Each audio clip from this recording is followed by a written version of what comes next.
Hi everyone, welcome back to another video, and today in this book reading session, now our topic of discussion for today is pre-formulation studies. In pre-formulation studies, okay, in previous class basically I cover angle of repose related everything, okay. So now our topic of discussion is today's density measurement, okay. So what is density measurement? It is defined as mass per unit volume, weight by volume at a fixed temperature and pressure, and is expressed in gram per centimeter cube or kilogram per meter cube, okay. Now what is bulk density? Bulk powder is sieved through 40 mesh screen, okay. It is wedged and poured into a graduated cylinder via a large funnel. Weight of the powder, weight of the powder oblique bulk volume is known as bulk density. Weight of the powder divided by bulk volume is known as bulk density. Then what is tapped density? The cylinder is tapped 1000 times on a mechanical tapper apparatus. Powder weight divided by tap volume is known as tapped density. Now what is true density? True density of the material itself exclusive of the void and intraparticle pores larger than the molecular.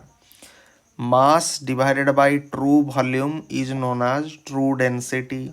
Then granular density. It is determined by mercury displacement method.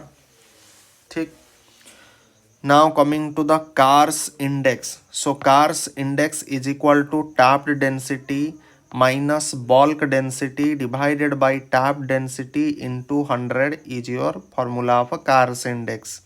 Then Husner ratio. Husner ratio क्या होता है? Tapped density divided by bulk density. Tap density divided by bulk density से आपको क्या मिलेगा? हॉजनर ratio मिलेगा, ठीक है।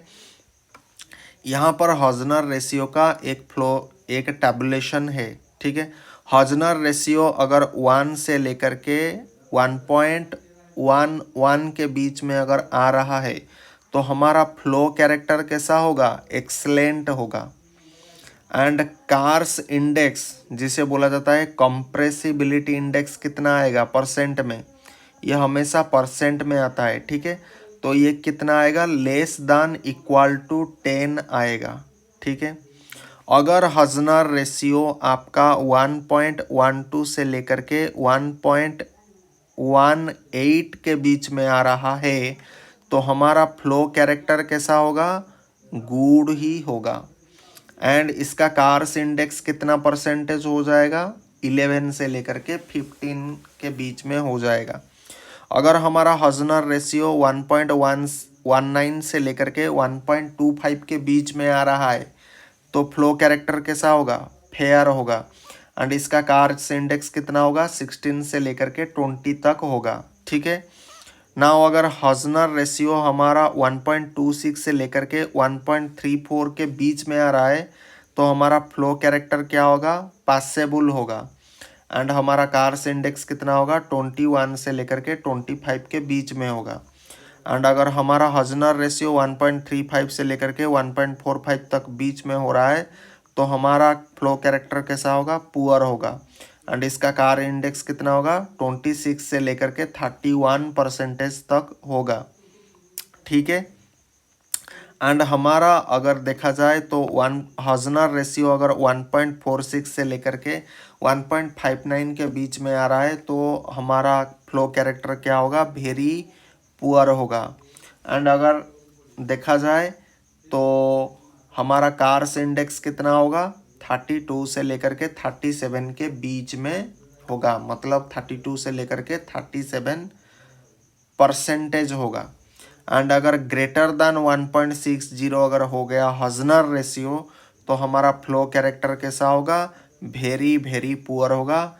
एंड हमारा कार्स इंडेक्स कितना होगा, ग्रेटर देन इक्वल टू 38 होगा, मतलब 38% हो सकता है या 38% से ज़्यादा हो सकता है।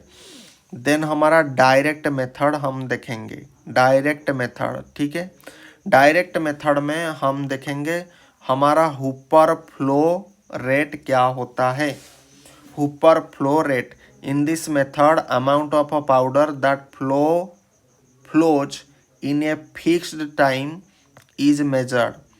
Then recording flow meter, a recording flow meter is similar to the method of Hooper flow rate, except that the powder is allowed to discharge from a hooper or a container into a balance. Okay, then what is hygroscopicity?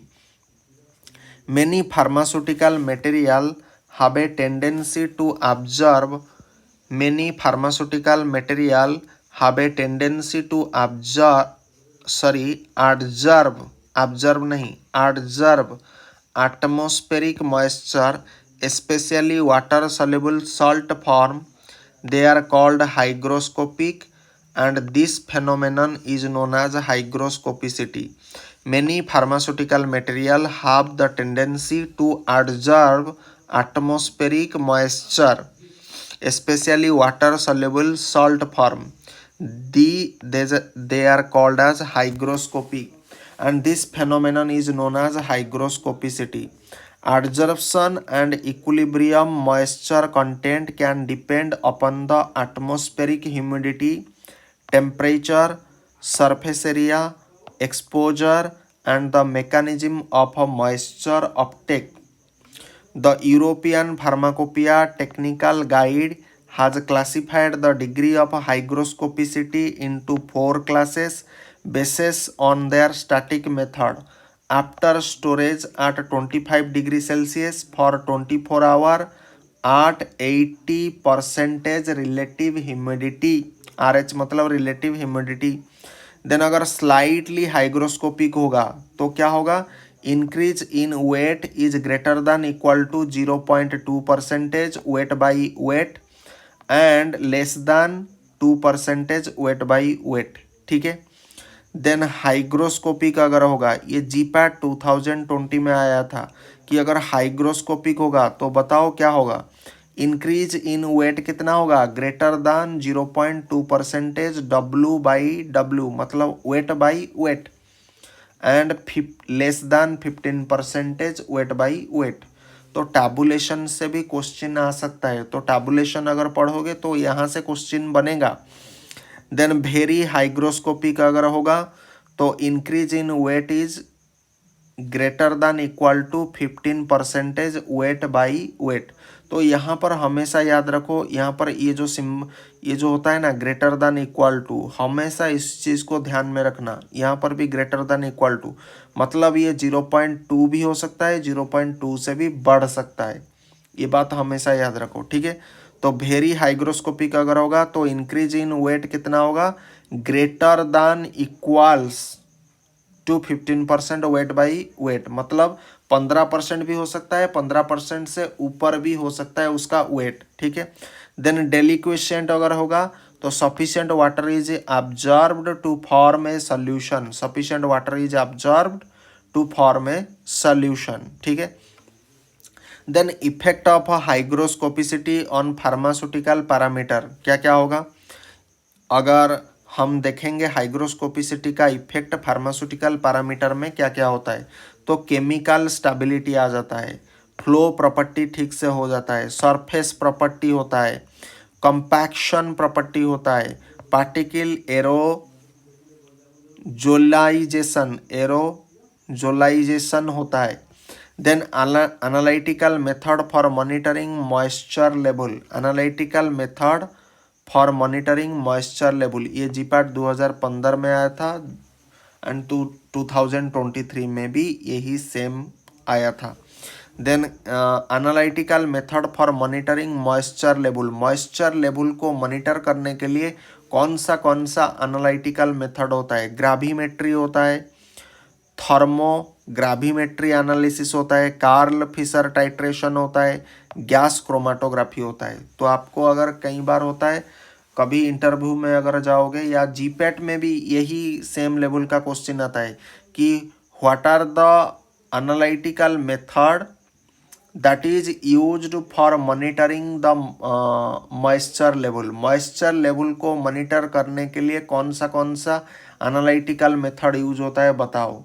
तो वहाँ पर answer आएगा ग्राविमेट्री use होता है, thermo ग्राविमेट्री analysis use होता है, Karl Fisher titration use होता है, गैस क्रोमेटोग्राफी भी यूज होता है। देन आपका कंपैक्शन प्रॉपर्टीज, ठीक है। सो यहाँ पर हम टर्म देखेंगे एंड यहाँ पर इसका डिस्क्रिप्शन देखेंगे। सो कंपैक्शन का मतलब क्या होता है? It is a process in which material are subjected to some level of mechanical force. Compaction क्या होता है? It is the process in which material are subjected to some level of mechanical force, मतलब उसमें mechanical force लगेगा, इसी को बोला जाता है कंपैक्शन। कंप्रेशन क्या होता है? It is the reduction in the bulk volume of the material as a result of displacement of the gaseous phase due to the compaction. Then consolidation is an increase in mechanical strength of a material resulting from particle interaction. As the degree of compression increases, mechanical strength of the compressed material decreases, मतलब hardness, ठीक है। Then plasticity refers to the permanent deformation but plastic material rebound after viscoelastic deformation. Then elasticity क्या होता है? Elasticity refers to the temporary deformation of a material which rebound when compression force is released. Elastic material may be lead to capping and lamination. Example हो गया paracetamol, MCC and aspirin, ठीक है। Then फ्रैगमेंटाबिलिटी क्या होता है? If material is fragmentable neither lubricant mixing time nor dwell time, मतलब time allowed for upper punch to compress tablet affects the tablet strength. Then solubility analysis क्या होता है? Amount of drug that dissolve in a given amount of solvent to form a saturated solution at constant temperature and pressure. Then what is intrinsic solubility? Solubility of a drug is completely non-ionized or uncharged state. Maximum amount of the solute dissolved in a given solvent under standard condition of temperature, pressure and pH. Then what is the nature of the drug?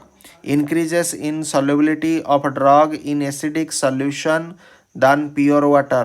तो क्या होगा? Drug is weak base. Increase in solubility of a drug in alkaline solution than pure water, then drug is weak acid.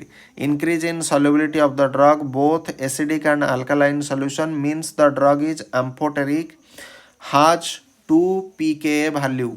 No change in solubility of a drug in acidic or alkaline solution means the drug is non-ionizable, मतलब no pKa value.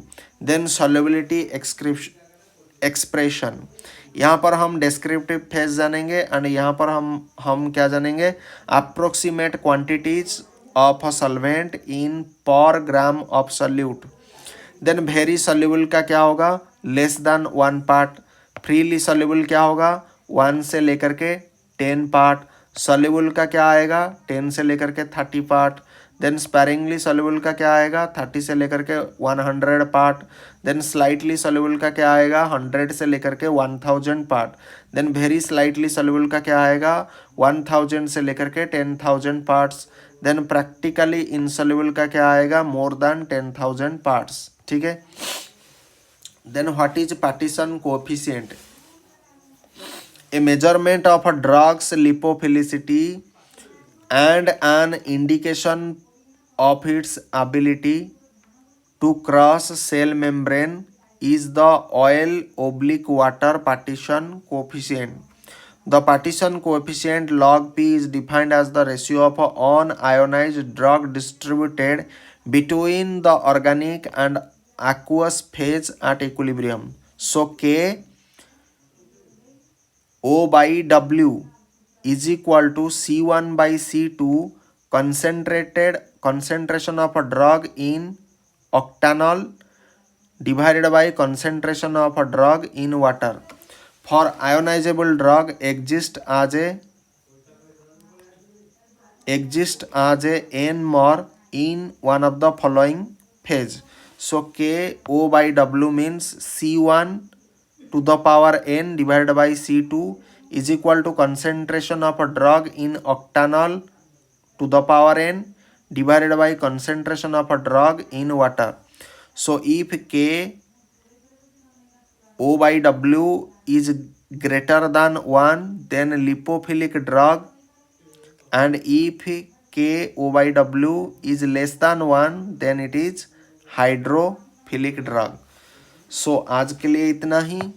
अगले topic पर हम क्या discussion करने वाले हैं, अगले वही प्री फॉर्मुलेशन स्टडी अभी भी नहीं सरा है, तो यहाँ तक हम इसे फिनिश कर देते हैं. अगले जो होगा वहाँ पर यहाँ से हम शुरुआत करेंगे. ठीक है, बाकी चैप्टर को शुरुआत करेंगे. ये बहुत बड़ा टॉपिक है, प्री फॉर्मुलेशन आपका बहुत बड़ा टॉपिक है. ठीक है, so till then thank you. जय हिंद, वंदे मातरम. Thanks for watching.